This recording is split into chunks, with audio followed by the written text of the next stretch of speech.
Hello students, मैं doctor Priyanka Sharma, सह आचार्य गृह विज्ञान, होम साइंस की सभी छात्राएं। हम पिछली कक्षा में पढ़ चुके हैं पारिवारिक आय। आज हम पढ़ेंगे पारिवारिक आय को प्रभावित करने वाले कारक। पारिवारिक आय को कई कारक प्रभावित करते हैं। सबसे पहला है मुद्रा की क्रय शक्ति। मुद्रा की विक्रय शक्ति पर ही क्रय की जाने वाली वस्तुओं की संख्या एवं मात्रा निर्भर करती है। जिस देश की मुद्रा शक्ति अधिक होती है वहाँ के वासियों का रहन सहन का स्तर भी ऊंचा होता है। जब मुद्रा की क्रय शक्ति अधिक होती है तब उतनी ही मुद्रा में वस्तुएं अधिक खरीदी जा सकती हैं। वास्तविक आय की मात्रा पारिवारिक आय को प्रभावित करने वाले कारकों में से एक महत्वपूर्ण कारक है वास्तविक आय की मात्रा। जिस परिवार की वास्तविक आय अधिक होती है उसका रहन सहन का स्तर भी उतना ही ऊंचा होता है। पारिवारिक आवश्यकताओं को अधिकतम संतुष्टि और रहन सहन के स्तर को ऊंचा उठाने के लिए एक गृहिणी का कुशल प्रबंधक होना आवश्यक होता है। इसलिए कुशल गृह प्रबंध भी पारिवारिक आय को प्रभावित करता है। आपने देखा होगा कि दो समान आय अर्जित करने वाले परिवारों में से एक परिवार का रहन सहन का स्तर काफ़ी ऊंचा और दूसरे परिवार का सामान्य या सामान्य से भी नीचा होता है। इसका मुख्य कारण है गृहिणी द्वारा की गई घर की सुचारू व्यवस्था। कुशल गृहिणी अपनी आय को काफ़ी सोच समझकर और विवेकपूर्ण ढंग से खर्च करती है और उतनी ही आय में परिवार के सदस्यों को अधिकतम संतुष्टि देती है। तो इसका अर्थ है कि वो जो महिला है वो कुशल गृह प्रबंधक है। और चौथा है परिवार का स्वरूप। संयुक्त परिवार में आय अधिक और व्यय कम होता है क्योंकि परिवार के सदस्य एक ही मकान में रहकर एक ही रसोई में खाना खाकर आपस में मिलजुल कर रहते हैं। इसलिए कई खर्चे जैसे अखबार का, टेलीफोन, बिजली, पानी का खर्चा अलग अलग नहीं करना पड़ता है। परिवार की कुल आय परिवार के मुखिया एवं अन्य सदस्यों की आय पर पारिवारिक आय निर्भर करती है। जिस परिवार में कमाने वाले सदस्यों की संख्या अधिक होगी उनका रहन सहन का स्तर भी उतना ही ऊंचा होगा। गृहिणी यदि खाली समय में बागवानी करके सब्जी, फल आदि उगाती है, घर पर सिलाई करती है, बच्चों को खुद ही पढ़ाती है, तो उन लोगों की भी वास्तविक आय अधिक होती है। वस्तुओं और सेवाओं का उचित उपयोग। दैनिक जीवन में प्रयोग आने वाली वस्तुओं, वस्त्रों, मशीनों, उपकरणों, बर्तनों आदि को संभाल कर रखा जाए तो उनकी जीवन क्षमता में वृद्धि हो जाती है। सामुदायिक सेवाओं का अधिकतम उपयोग कर व्यक्ति पारिवारिक आय में वृद्धि कर सकता है। सरकारी जनता की भलाई के लिए कई सेवाएं उपलब्ध कराती है, जैसे पुस्तकालय, पार्क, बगीचा, पोस्ट ऑफिस, अस्पताल, विद्यालय, यातायात की सुविधाएं। यदि हम इन सब का लाभ उठाएं तो हम काफ़ी बचत कर सकते हैं। परिवार की भोगवादी प्रवृत्ति। पारिवारिक आय को प्रभावित करने वाले कारकों में से परिवार की भोगवादी प्रवृत्ति भी एक महत्वपूर्ण कारक है। वह परिवार जो संसार के सभी सुखों, ऐश्वर्यों को भोगने में लगा हुआ है वो एन केन प्रकारेण धन जुटाना चाहता है, भले ही उनकी आय अर्जित करने का माध्यम अनुचित हो। वह श्रम द्वारा जो आय अर्जित करता है उससे संतुष्ट रहता है। कई व्यक्ति ऐसे होते हैं जिनकी आवश्यकताएं भी कम होती हैं। इस तरह से जो उपभोग प्रवृत्ति वाले परिवार हैं उनकी आय आध्यात्मिक परिवार वालों की अपेक्षाकृत अधिक होते हुए भी कम होती है, क्योंकि उनकी आवश्यकताएं अधिक होती हैं और वे उसे पूरा करने में पूरा जीवन लगा देते हैं, फिर भी असंतुष्ट ही रहते हैं। उपभोग करने का ढंग। पारिवारिक आय उपभोग करने के ढंग पर निर्भर करता है कि परिवार जो वस्तुओं, उपकरणों, चीज़ों को सोच समझकर खरीदता है, अच्छे तरीके से व्यवहार में लाने के उपरांत ही संभाल कर रखता है, तो इस तरह से उनकी चीज़ें भी टिकाऊ बनी रहती हैं और लंबे समय तक काम आती हैं। परिवार के सदस्यों का योगदान। परिवार के सदस्यों का योगदान भी पारिवारिक आय को प्रभावित करता है। सभी परिवार के लोग यदि मिलजुल कर कार्य करते हैं तो सब काम घर पर ही हो जाते हैं, जिससे कि नौकरों पर होने वाला जो व्यय है वो बचाया जा सकता है। यदि बच्चे अपनी माँ का सहयोग करते हैं, माँ अपने बच्चों को स्वयं पढ़ाती है और घर के काम भी हम आपस में मिलजुल कर लेते हैं, तो पारिवारिक आय में वृद्धि होती है। पारिवारिक आय में वृद्धि के अनेक साधन होते हैं। आज का युग भौतिकवादी युग है, वहीं राष्ट्र सुखी, संपन्न, समृद्ध और शक्तिशाली कहलाता है, जिसकी आर्थिक आय सुदृढ़ होती है।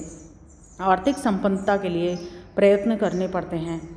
आज प्रत्येक परिवार की इच्छा ये रहती है कि अधिक से अधिक उसकी आय हो और उसका घर बहुत सुंदर सुसज्जित हो और परिवार के सभी सदस्य जो है संतुष्ट रहें।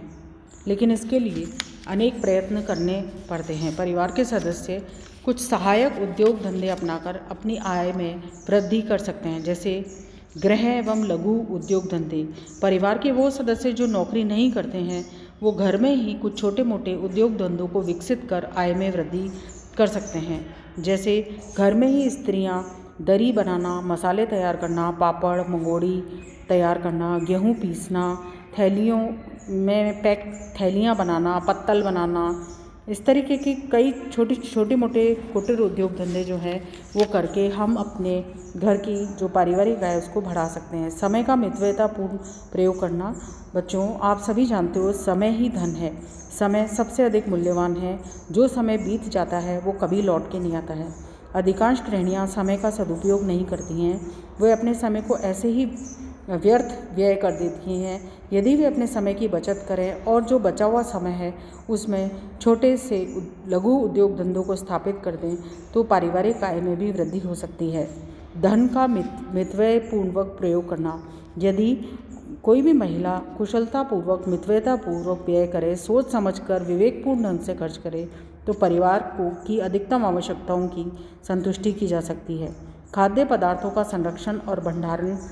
मौसम के अनुसार जब फल या सब्जियां या अनाज जो भी आते हैं वो उस समय सस्ते होते हैं। यदि हम उस समय एक साथ सारी चीज़ें खरीद के रख लें मौसम के अनुसार तो हम अपनी वास्तविक आय में वृद्धि करते हैं। जैसे अनाज, दाल, मसाले, तेल एक पर्टिकुलर वर्ष में एक बार ही खरीदे जाते हैं। उस समय हम अगर इनको खरीद के और ठीक से इनको संभाल के रखें तो हमें काफ़ी बचत हो सकती है। ऐसे ही सर्दियों में टमाटर सस्ता आता है तो उसी समय ही हम उसकी चटनी, केचप बना करके रख लें तो साल भर काम आ सकती है।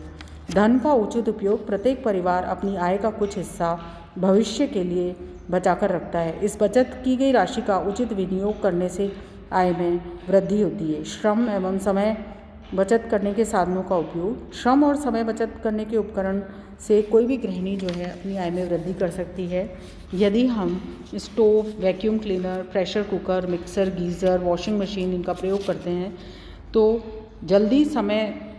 कम समय के अंदर ज़्यादा काम हो सकता है और महिला उस बचे हुए समय का सदुपयोग करके अन्य कार्यों में अपने आप को लगा सकती है। धन का उचित उपयोग करके हम अपने पारिवारिक आय में भी वृद्धि कर सकते हैं। बागवानी करना। कई महिलाएं अपने घर के पास या पिछवाड़े में या आंगन के अंदर कच्ची भूमि में छोटी मोटी सब्जियां लगा सकती हैं, जैसे बैंगन, पालक, बथुआ, और घर पे ही लगा करके वो सब्ज़ी खरीदने का जो खर्च है उसको बचा सकती हैं। इसी प्रकार से बजट बनाना। कोई भी जो महिला है वो पारिवारिक बजट बना करके उसको पूरा अगर ज्ञान हो तो वो ये अंदाज़ा लगा सकती है कि अकारण हो रहे जो खर्चे हैं उनको वो रोक सकती है। गृहिणी का कुशल प्रबंधन। यदि कोई महिला सोच समझकर विवेकपूर्ण ढंग से व्यय करती है तो गृह कार्यों में का कुशलतापूर्वक संचालन करती है तब पारिवारिक आय में वृद्धि होती है। गृहिणी को सदैव इस बात का ध्यान रखना चाहिए कि आय अर्जित करने से कहीं ज़्यादा महत्वपूर्ण है उसका उचित व्यय करना। आय से ज़्यादा व्यय नहीं हो, इस बात का विशेष ध्यान रखना चाहिए। और साथ ही हमें ये हमारे जो रहन सहन का स्तर है उसको उठाने का प्रयत्न करना। एक कुशल गृहिणी कम आय के अंदर भी अपने परिवार के रहन सहन के स्तर को ऊंचा उठाए रखने का प्रयास करती है, क्योंकि आय अर्जित करने से कहीं ज़्यादा महत्वपूर्ण है सोच समझकर उसे व्यय करना। सामान्यतः लोगों में ये भ्रम है कि अधिक आय अर्जित करने वाले परिवार का ही रहन सहन ऊंचा होगा। ये एक मिथ्यापूर्ण धारणा है। सत्य यह है कि धन के समुचित व्यय से ही परिवार का जीवन और रहन सहन का स्तर ऊंचा उठाया जा सकता है। गृहिणी अपनी सूझबूझ, विवेक, ज्ञान और कौशल से अपने घर का स्तर ऊंचा उठा सकती है। सस्ते दामों में भी परिवार को हम अधिक अच्छे से पाल सकते हैं और अच्छी प्रकार से हम अपने परिवार का स्तर को उठा सकते हैं। तो वास्तविकता यह है कि गृहिणी अपने कौशल, ज्ञान और बुद्धि का इस्तेमाल करके परिवार के रहन सहन के स्तर को ऊंचा उठा सकती है। तो इस प्रकार से हम अपने परिवार की जो पारिवारिक आय है उसमें वृद्धि करके हम अपने जीवन स्तर को ऊंचा उठा सकते हैं। धन्यवाद।